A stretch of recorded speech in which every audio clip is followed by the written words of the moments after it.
आप नांदेड़ से लड़ रहे हैं, इस तरह से पोस्ट घूम रहे हैं, क्या सच है? देखिए, अगर पोस्ट घूम रही है तो पर्सन भी कुछ होगा उसके अंदर सच्चाई इसमें। और पोस्ट घुमाने वाले जो है वो मेरे नांदेड़ के अहम ज़िम्मेदार जो है वो लोगों ने ये पोस्ट डाले हैं, क्योंकि उन्हीं की ख्वाहिश है कि नांदेड़ से इस बार लोकसभा का इलेक्शन हमने लड़ना चाहिए करके। नांदेड़ हमारे लिए एक बहुत इम्पॉर्टेंट सेंटर है, वहाँ पे मजलिस को बहुत मकबूलियत मिली थी, बहुत अच्छा लोगों का प्यार मिला था जब महाराष्ट्र में पहली मर्तबा मजलिस आई थी। सबसे ज़्यादा कॉरपोरेटर्स हमारे नांदेड़ में ही हुआ करते थे। उसके बाद विधानसभा के भी इलेक्शन हमने लड़े हैं, और इस बार जब बाई इलेक्शन होने जा रहा है महाराष्ट्र के अंदर इकलौता एक लोकसभा की सीट का नांदेड़ के अंदर, तो वहाँ के लोगों की ख्वाहिश है कि नहीं, हमने इस बार मैदान के अंदर उतरना चाहिए। एक तरीक़े से अगर देखा जाए तो लोगों के अंदर एक बहुत नाराज़गी है, चिढ़ है कि पूरे महाराष्ट्र के अंदर इकलौता एक मुस्लिम एमपी था, उसको हराने के लिए जिस तरीके से राजनीतिक साजिशें की गई है, पैसे का इस्तेमाल किया गया है, तो अब लोगों के अंदर उस चिढ़ को देखते हुए कहीं ना कहीं ऐसा लग रहा है कि नहीं, इम्तियाज़ जलील ने इलेक्शन लड़ना चाहिए करके, तो हम उतरेंगे मैदान के अंदर, किस्मत आजमाएंगे। दो ही चीज़ हो सकती है, या तो आप हारते हैं या जीतते हैं, देखेंगे। ओवैसी साहब ने आप पर भरोसा रखकर आपके ऊपर ही सौंपाया है कि आप कहाँ से लड़ेंगे, तो आपने वही माहौल क्यों चुनाया, वही विधानसभा का गढ़ क्यों चुना?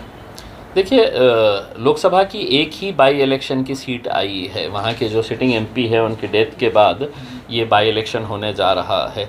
अगर कोई और उससे बेहतर अगर होती कॉन्स्टिट्यूंसी तो वहाँ पर विचार करे होते, लेकिन चूंकि इकलौती एक सीट है, और जैसा मैंने आपको बताया है कि मजलिस का और नांदेड़ का एक बहुत पुराना रिश्ता रहा है, हमारा बहुत अच्छा ऑर्गेनाइजेशन सेटअप है वहाँ पर, तो हमने नांदेड़ के अंदर जाने का फ़ैसला किए हैं।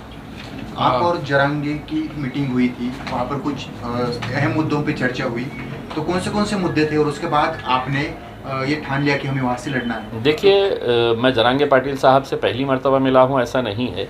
जब उन्होंने अपना आंदोलन शुरू किया था उस वक्त भी मैं उनके गांव गया था। यहाँ पे जब वो एडमिट थे तो 2 मर्तबा मैं हॉस्पिटल जाके उनसे मुलाकात की थी। और इस बार यकीनन जब इलेक्शन के करीब अगर राजनीतिक पार्टी के लोग अगर एक दूसरे से मिलते हैं तो कोई मौसम के बारे में चर्चा नहीं करते हैं। नेचुरल है कि पॉलिटिकल उसके ऊपर ही चर्चा, और जो सोशल माहौल जो चल रहा है महाराष्ट्र के अंदर, इसी के बारे में चर्चा हुई होगी इसमें, और हमने करे है। और आकर जो भी हमारी चर्चा हुई है हम बाहर आकर बताया है लोगों को, मीडिया के सामने भी हमने, आपने सवाल किया हमने जवाब दिया, हम क्यों आए थे, कैसे आए थे करके। लेकिन जरांगे ने एक बात की थी कि मुस्लिम और मराठा इकट्ठा आएंगे तो सत्ता परिवर्तन हो सकती है। देखिए, जरांगे पाटिल साहब की एक बात मुझे पसंद आई थी, उन्होंने कभी भी मतलब ये नहीं कहा है कि किसी एक जात के ऊपर, उन्होंने कहा कि हम जात और धर्म के ऊपर उठकर हम सभी लोगों को समाविष्ट करना चाहते हैं जिन जिन लोगों के साथ नाइंसाफ़ी हुई है करके उसमें।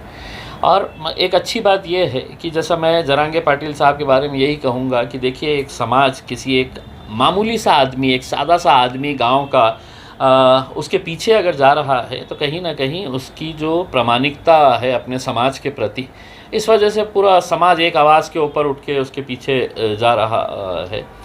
तो यकीनन अब हमारी भी सोच यही है कि जितने भी एस्टैब्लिश पॉलिटिकल पार्टीज़ और एस्टैब्लिश्ड नेता है महाराष्ट्र, लोग हैं तो उनका चेहरा भी नहीं देखना चाह रहे हैं उसमें।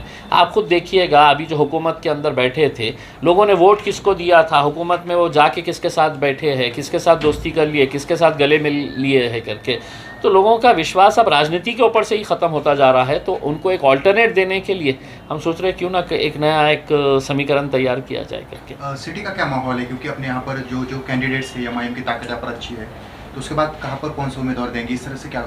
चलिए, शुक्र है आपने माना तो सही है कि एमआईएम की ताकत यहाँ पर अच्छी है, अच्छी ही नहीं है बहुत अच्छी है यहाँ पे, और हम पूरी मजबूती के साथ लड़ेंगे जहाँ जहाँ पर भी लड़ना है। हमने बहुत पहले अपना प्रस्ताव महाविकास आघाड़ी को दिया था, अभी तक उनके पास से कोई बात नहीं आई है।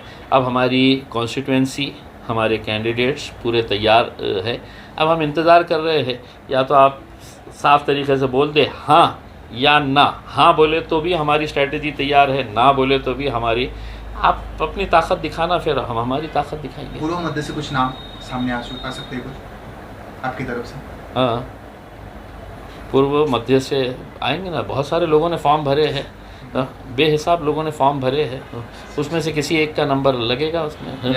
या आप दोनों जगह से लड़ेंगे, हो सकता है। औरंगाबाद और नांदेड़? मैं तो क्लियर कहा हूँ ना, अगर मेरे क़ायद बैरिस्टर असदुद्दीन अवैसी साहब ने कहा कि नहीं सिर्फ लोकसभा लड़ो तो लोकसभा लड़ेंगे, उन्होंने कहा नहीं विधानसभा ही लड़ो तो विधानसभा लड़ेंगे, उन्होंने कहा कि दोनों जगह लड़ो तो दोनों जगह लड़ेंगे, और उन्होंने कहा कि नहीं दोनों जगह मत लड़ो, तुम लड़ो ही मत, तो नहीं लड़ेंगे।